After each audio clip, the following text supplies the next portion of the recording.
All right, so let's unpack this. We are doing a deep dive on the Resparked Customizer Engraving Pen. And the big question, I think, is this. Is this $89 cordless tool genuinely the all-in-one solution for hobbyists that it claims to be? Or is it, just a novelty? That's the critical lens, yeah. I Mhm. mean, its core pitch is all about that combination of portability and versatility. It's a USB-C rechargeable rotary tool, and it's really designed to, lower that barrier to entry for personalization projects. It claims to handle a huge range of materials. Right, I saw that list. Wood, glass, stone, metal. Plastic, leather, exactly. Which immediately makes you ask, how does something so small and handheld manage to carve into, say, stone? I mean, does that compact size mean a big trade-off in power? That's where the mechanics get interesting. At its heart, you've just got a small DC motor. It's powered by a 3.7-volt lithium-ion battery. But the key part is that it has a 3-speed motor. And that variable speed control is what lets you dial it down for fine detail work or really crank it up for more aggressive removal on harder stuff. Yeah. It's all about controlled rotation. The motor sounds versatile, but in the end, it really depends on what's on the tip, right? What are you actually grinding with? You've hit on the real magic here. It's the bits. You get two main families with it.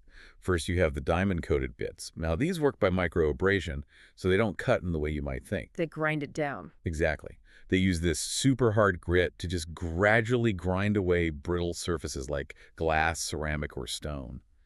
And then you have the carbide burrs.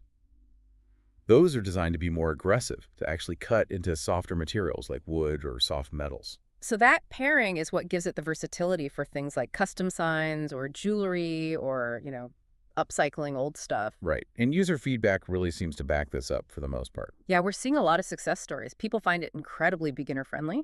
And they include those practice canvases, which seems to help people get over that initial learning curve. Yeah, I saw one review. A customer was personalizing wine glasses and got this beautiful, precise result, and they did it without needing some expensive, huge industrial engraver. So those stories really validate the precision claim. It works on stone, it works on glassware, and the portability gets praised constantly. Of course.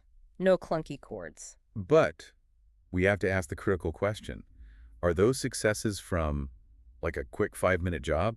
Or are people using this for intensive sessions? That's the reality check, isn't it? If portability is the biggest pro, what's the biggest con of relying on that tiny little battery? This is the major constraint. The biggest, most consistent drawback users mention is battery life.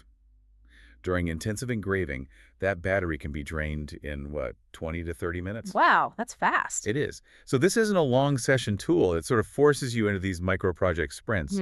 It's for a quick personalization task, not for carving a huge piece of wood. And the other thing is, users note that the bits do wear out, so bit replacement becomes a recurring cost over time. So what does this all mean for you if you're an aspiring hobbyist? Our verdict seems pretty clear. Despite the battery life and the cost of replacing bits, the pen absolutely holds its own. It seems genuinely worth it for crafting, for small DIY projects. It's a tool built for quick creative sprints, just as long as you don't confuse it with an industrial powerhouse. Exactly. It's a fantastic Yeah. entry point. And building on that whole dual bit mechanism, abrasion versus cutting, here's a final thought for you to chew on.